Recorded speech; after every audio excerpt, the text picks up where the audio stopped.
before the world fractured, before gods warred and cursed blood ran in rivers, before she was Silithra, the red veil of the elders, she was Isidora Liss, and Isidora Liss was a goddess of her own stage. The velvet curtains of the royal Orpheum swayed as the gaslights dimmed. A hush fell across the crowd. Nobles and dignitaries pressed into balconies, merchants and soldiers below, all held in suspense. And then her voice, like honey dripped over crystal, like sorrow in bloom. Que les astres guident mon émoi dans l'infini. It wasn't a voice, it was a spell, drawn from some ancient place of heartbreak and hunger. Even those who despised opera were held captive by it. The kind of voice sirens might kill to mimic. The orchestra dared not drown her. Even the violins bowed with reverence. Her red hair, unpinned and loose for the final aria, shimmered beneath the footlights, catching fire with every movement. She sang of loss, of stars that burned too briefly, of love she would never know. And when the last note faded into silence, there were no claps. Not yet. There was breathless stillness, then thunderous applause.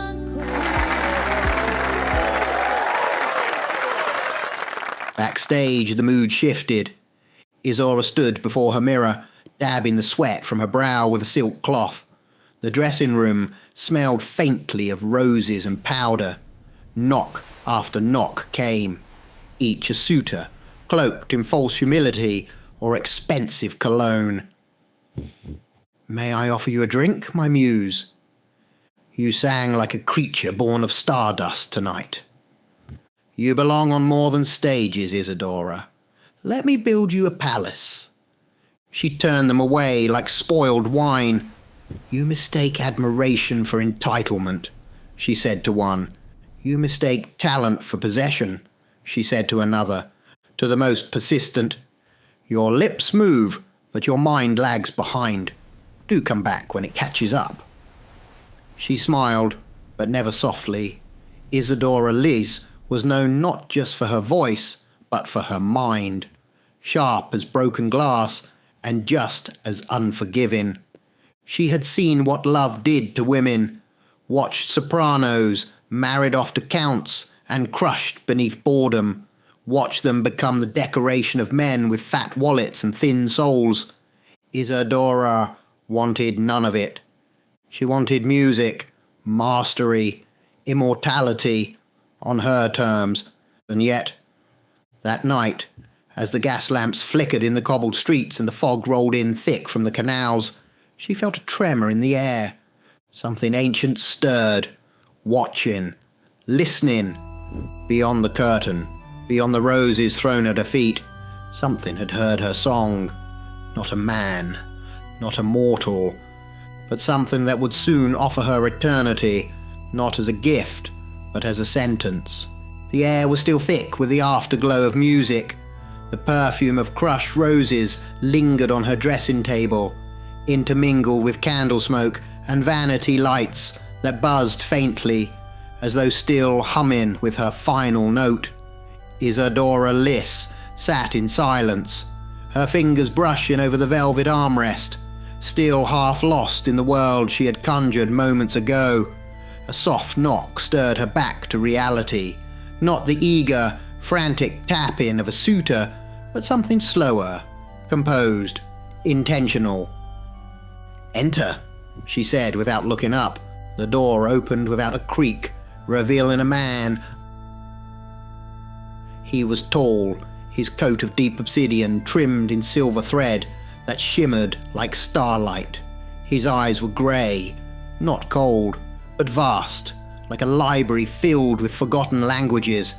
His presence was weight without pressure, gravity without threat. "I do not come to offer admiration," he said. His voice was low and smooth, like warm wine poured into a dark glass.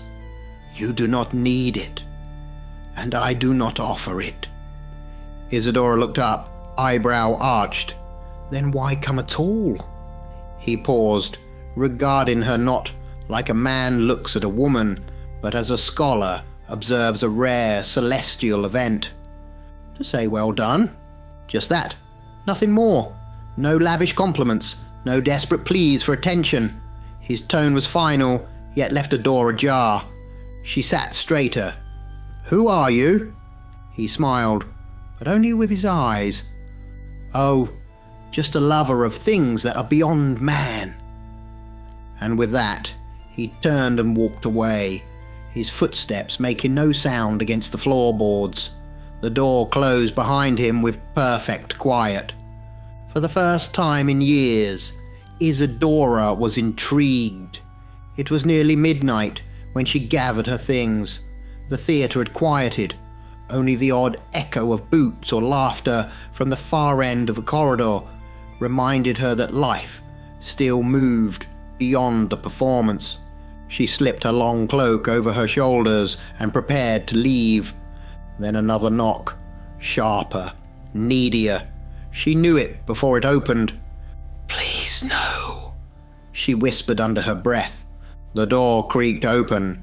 A man stood there, one she had dismissed a dozen times. Victor Holden, wealthy, entitled, the type who mistook persistence for romance. His eyes were glassy with drink or obsession or both. "I love you, Isadora," he said, stepping in uninvited. She did not rise, did not blink. "I've told you, I want nothing to do with you. My art is my calling, not shackles like your affection. And we are not right for each other." Victor's lips trembled. "I could give you everything." "I already have everything," she said, standing now taller than her slight frame should allow. "No one person owns another. We are individuals, and we must act as such." The words were calm, final, surgical. To her, they were truth. To him, they were mockery. Victor's face twisted. What began as hurt collapsed inward to shame, and shame gave way to rage. He reached for the bottle of champagne he had brought, his pathetic offering now forgotten on the table.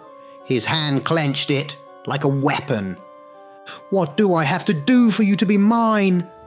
He shouted it, trembling with desperation. Her gaze didn't flinch. "Be gone!" And she turned to leave. The crack of glass, a flash of motion, the scream of something primal breaking. The jagged end of the bottle caught her just below the jawline. A gasp, then blood. So much blood. Victor stepped back, staring at the red on his hand, his face, her neck. He opened his mouth to speak, but only a wheeze came out. Then he ran. Isadora collapsed, one hand at her throat, the other clawing at the wall. Crimson stained the floor beneath her as her vision swam. She fell to her knees, choking on breath that would not come. The sound of rushing footsteps. Stage hands burst in, shouting, shouting. Someone cried out in horror, and then the world turned black.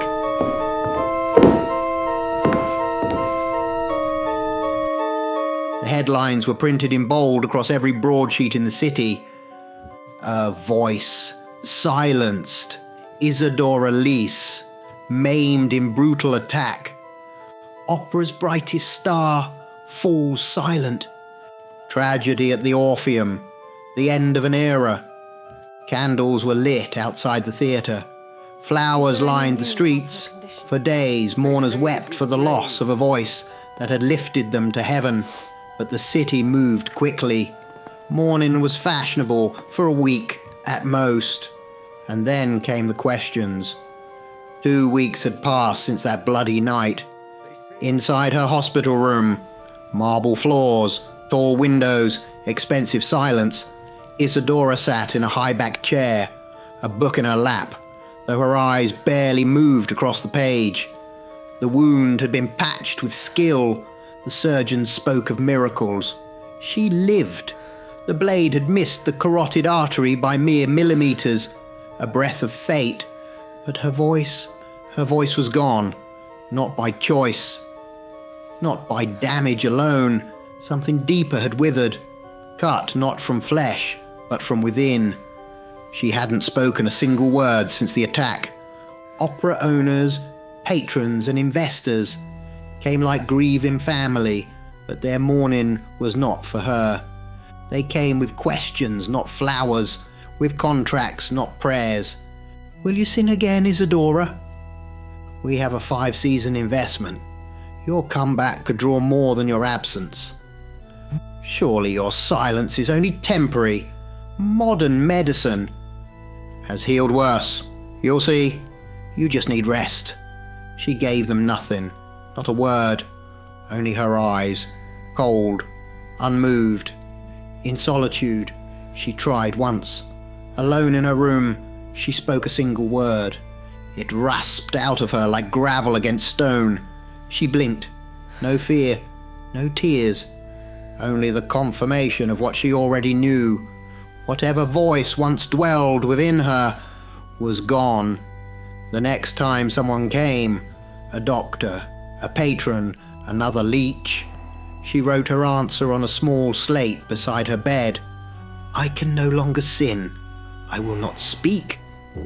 In a mahogany-panelled boardroom across the city, men in gold-trimmed waistcoats and pearl cravats gathered in low light, brandy swirling in their glasses.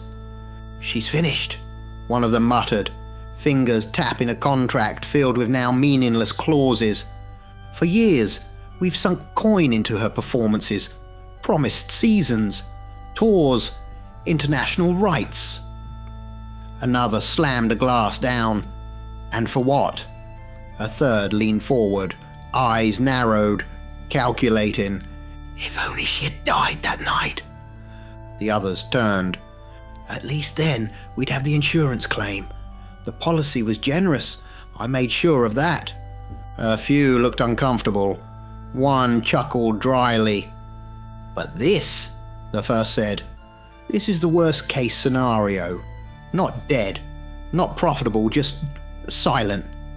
The second man, his teeth too white, his smile too wide, sighed. Well, he said with cruel calm, she's not out of the woods yet, is she? An infection, a complication. These things do happen, even in the best of hospitals. A pause, then a smirk. We may still have our resolution, one way or another. Laughter echoed through the room, dull, lifeless laughter, the kind spoken by men who weighed life against profit. Back in the quiet of her room, Isadora sat unmoving, her reflection staring back at her from the window pane. She had heard their words, all of them, and within that silence, something was growing. Not rage, not grief, but something older, a seed, a hunger. Something was waiting for her to break. She would not, but she would change. Hospitals were meant to be places of healing, but tonight the halls carried another intent. The lights flickered, the rain whispered against tall glass windows, and distant thunder rolled like drums for a funeral procession not yet named. Somewhere in the building, a nurse hummed to herself just before the power stuttered once and failed. The quiet that followed was absolute. Isadora Leith sat alone in a hospital room that was not hers. She had moved there in the dead of night. She'd told no one. She left no note. But she knew they would come. Not from letters, not from rumors, but in the tone of those men, in their measured voices and hollow condolences. She had lived her life around the wealthy, the invested, the desperate. She knew what men like them did when something that they could not control threatened to devalue. Her silence was not mystery, it was liability. They would not wait for infection or misfortune. They would make their own. So she waited, still, unmoving. She no longer cared for survival, only for truth. If they came, so be it.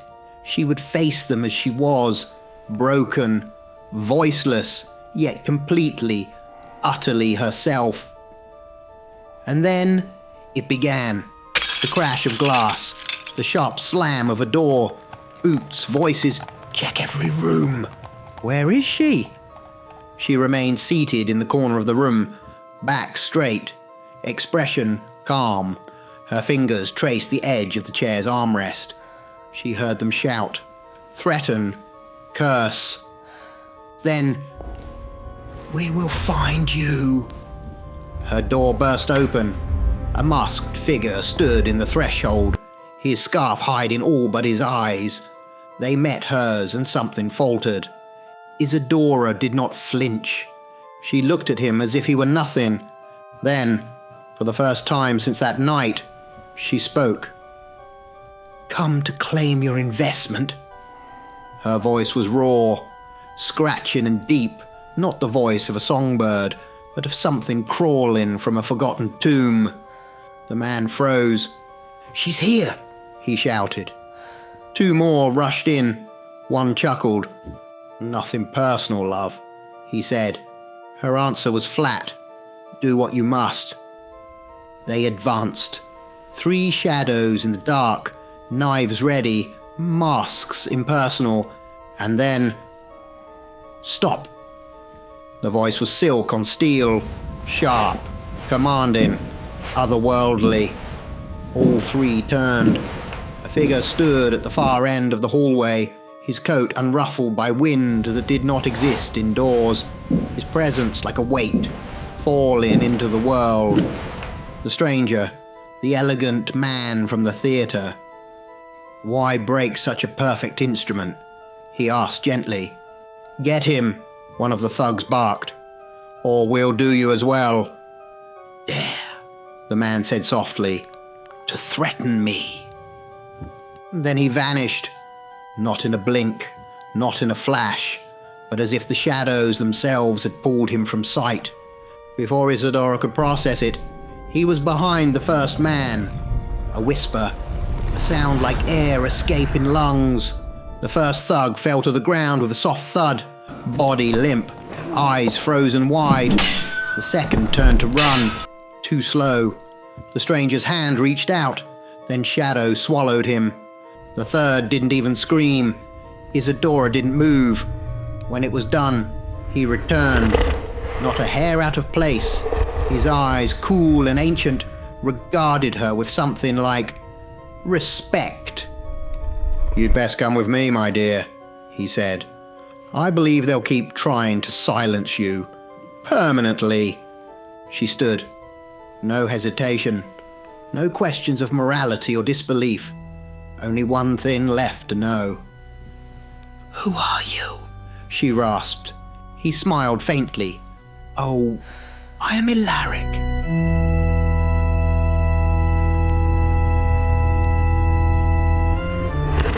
They did not walk. They did not flee.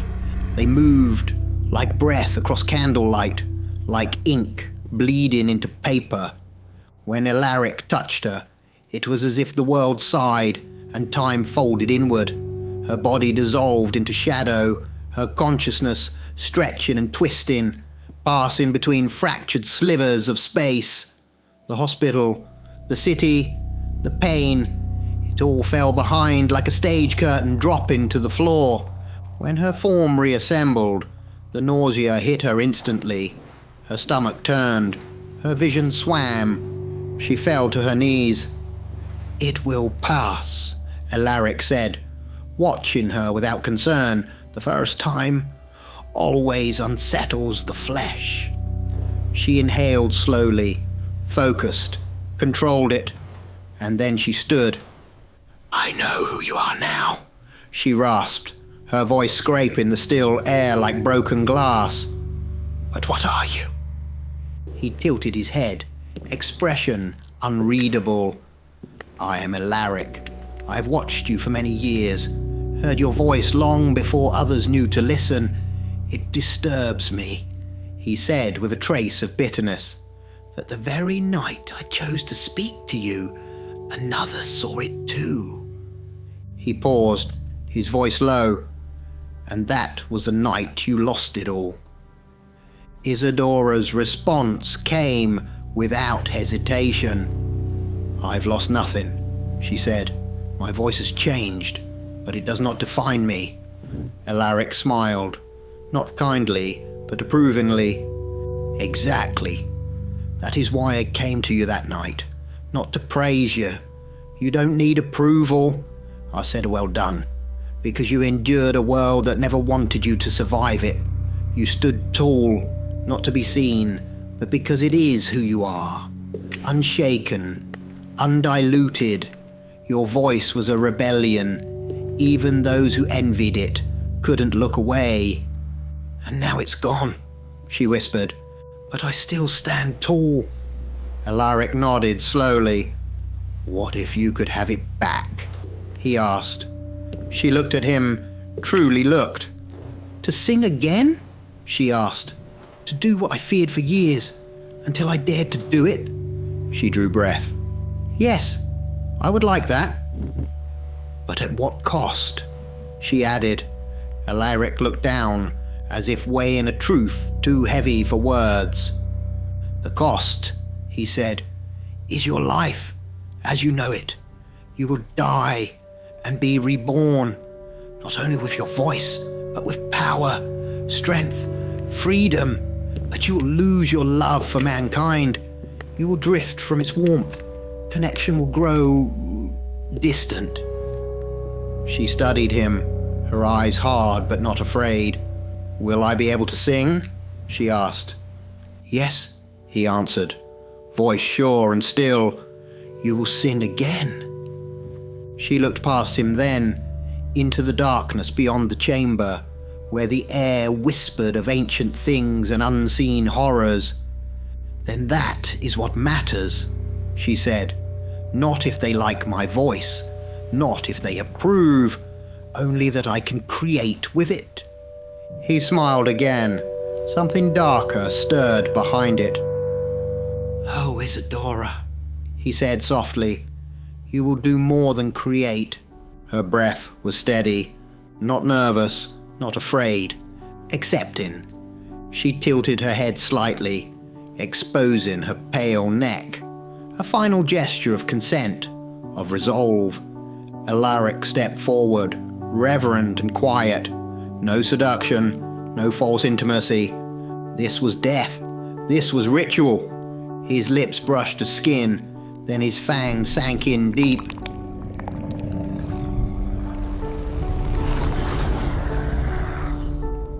She didn't cry out.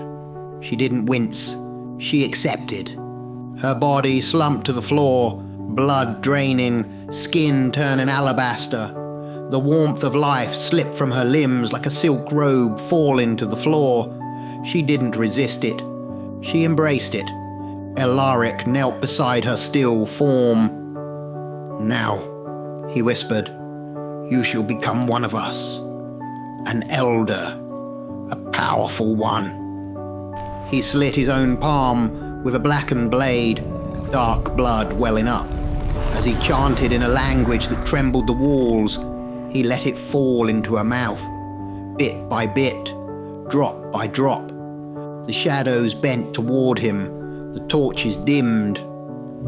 Listening. His voice echoed in that ancient tongue, no syllables a mortal could repeat, no rhythm a living mind could hold. When the words ceased, he placed his hand gently on her chest and waited. Minutes passed, then hours, then a twitch, a spasm. Her fingers clenched, her body jerked, and then she rose, not like one awakening, but like a puppet pulled upright by unseen strings. Her eyes opened. They were the same, and not deeper, hungrier. Her expression remained serene, but it was no longer human. Alaric watched in silence. She looked around slowly. She could hear everything. The walls breathing, the stones settling, the spiders spinning their webs. She turned and saw a gnat across the chamber. She could see its wings fluttering in detail no mortal eye could comprehend. The shadows whispered to her, and she whispered back. She opened her mouth. Her voice, silk, smooth, effortless. She smiled. There was no pain now, no damage, only sound, perfect and absolute. She opened her mouth again and sang. A single note. It rang like crystal in a cathedral, pure and transcendent. But then she sang again, this time with intention, with hunger. The note that came next echoed like a scream from a dying world. Windows cracked, glass shattered. The torches flickered violently. The walls moaned under pressure that should not exist. Even the shadows flinched. And then she stopped and smiled. "I like this," she said. Alaric finally stood. "Then go." She turned to him, confused. "Go?" "We must never meet again. You are an elder now. One of us." He stepped into the half-light, his presence already fading. "We each have our powers, and I can see yours. Your voice, as I always knew, is your gift, your weapon, your curse." He approached her one final time. "Hide from the sun. Hide from the hunters. Stay in the shadows. Do not reveal what you've become. If they see it, if they know." He paused. "They will never let you exist in their world." She nodded slowly, absorbing the truth without emotion. "You will need to feed," he added, voice cooler now. "There is an abundance here in this city. I would choose the ones who wronged you first." He turned to leave, then stopped. "One more thing," he said, not looking back. "There is another. His name is Eldritch. One of us, the best of us." He looked at her then, with something close to fondness. "Seek him out. You speak his language, more than I ever could." And with that, he vanished into shadow, leaving only the silence and Silithra standing in it, reborn. The city slept, unaware. She did not. Silithra moved through the night like a forgotten melody, smooth, eerie, impossible to follow.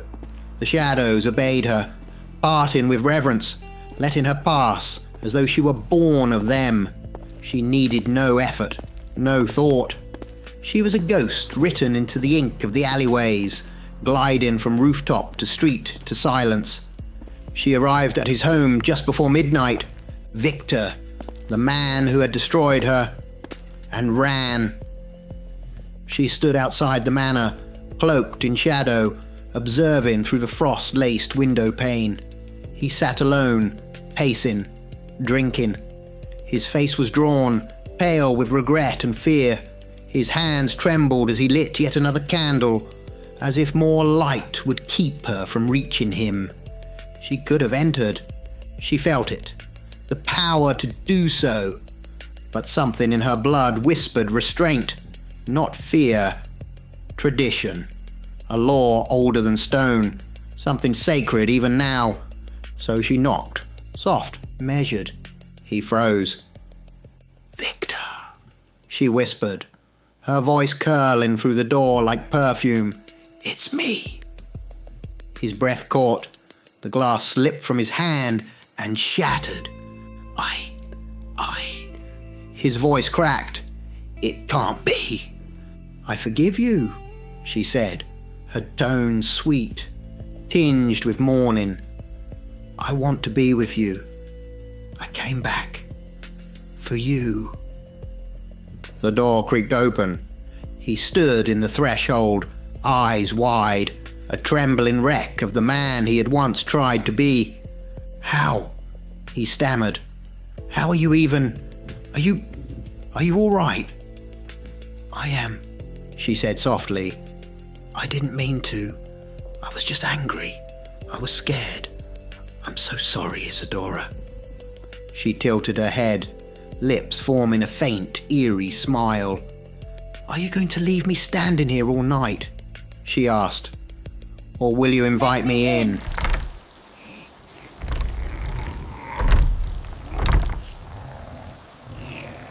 He blinked. Of course. Come in, please, come in.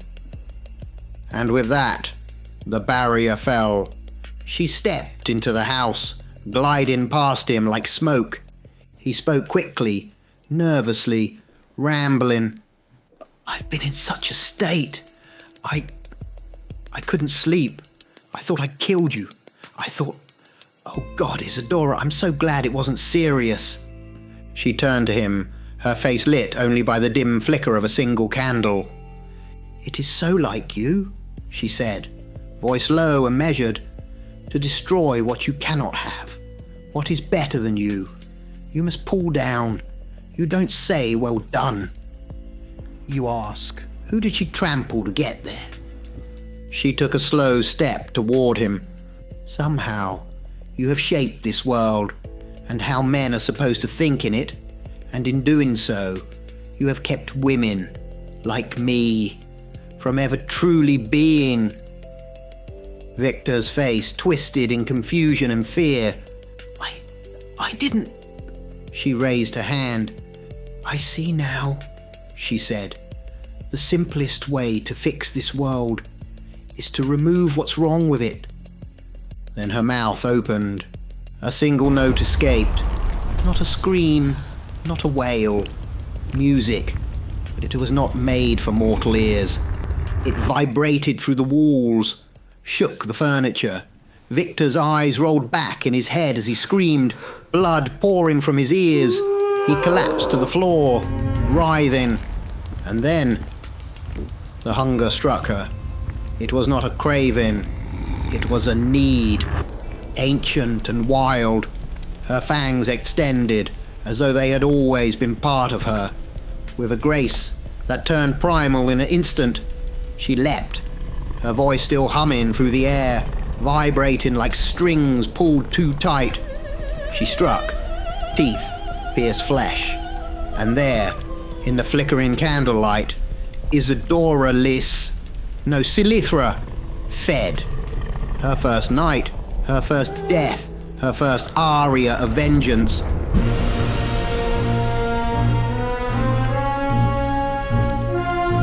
The manor stood tall atop the hill, its gilded edges proof of what the world rewarded: manipulation, greed, possession masquerading as patronage. The home of those men, the investors, the patrons, the vultures who fed on her voice while plotting her extinction. Tonight, the lights inside burned bright, glasses clinked, laughter laced with lies. They were celebrating. Perhaps some new star they hoped to replace her with, or more likely, congratulating themselves for minimizing the damage of her loss. They believed her dead. They believed wrong. She arrived in silence. The gates didn't resist her. The shadows obeyed. She walked without fear, without shame, without apology. She was not here to plead. She was not here to explain. She was here to speak. Inside, a servant passed the corridor. She tilted her head, her voice like honey laced with dusk. "Would you be so kind as to let me in?" she whispered. He turned, stunned by her beauty, struck dumb by her presence. Of course, my lady," he stammered, opening the door wide. "Come in." She stepped through. The doors to the banquet hall flew open. The room fell silent. There she stood, crimson gown, flowing like blood made silk, red hair crowned with shadow, her presence a living contradiction, beautiful and terrible, radiant and absolute. One of the men dropped his glass, another muttered, "Impossible." She stepped forward, unblinking. "No," she said, voice like velvet drawn over razors. inevitable. The man who had once spoken of insurance money stepped back, colour draining from his face. You were dead? No, she replied with something like amusement. I was silenced. There's a difference. She walked into their midst as if she owned the very concept of consequence. You plotted to kill what you could not understand, because I refused to kneel, because I refused to flatter your egos or feign weakness for your approval. Her eyes swept across the room. I did not sing for you. I sang because that is who I am. That is my truth. My soul made sound.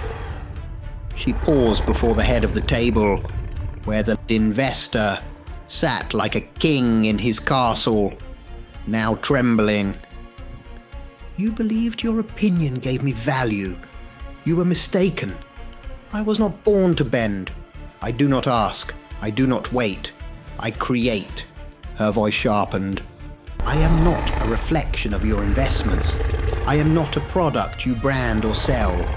I do not seek to be liked, only to exist purely without distortion. She stepped onto the center of the banquet table, towering over them now.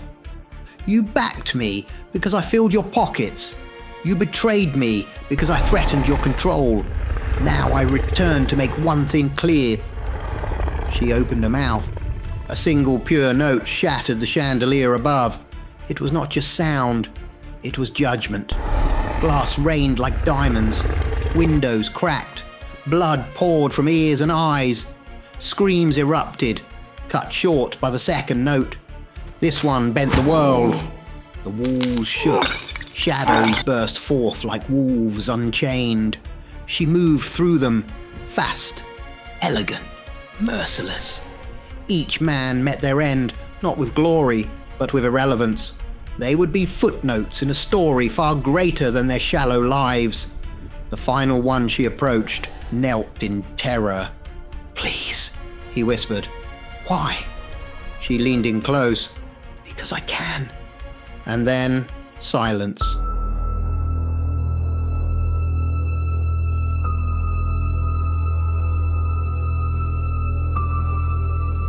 Months later, the opera house was filled again. Word had spread of a new performer, one whose voice was unlike anything ever heard before. A mystery, a miracle. The curtain opened. The announcer stepped forward. Ladies and gentlemen, he said, barely hiding his awe, after the tragic loss of Isadora Liss, we are honoured to welcome her successor, a voice reborn. She performs under a new name in honour of her transformation. He took a breath, voice trembling. I give you Silithra. The curtains parted. She stepped into the light, alone, whole, eternal. And when she sang, the world forgot to breathe. Sous la lune d'argent, elle danse doucement. Ses pas caressent le sable brûlant. Un murmure du vent, un doux chuchotement. L'étoile s'incline, la mer la prend.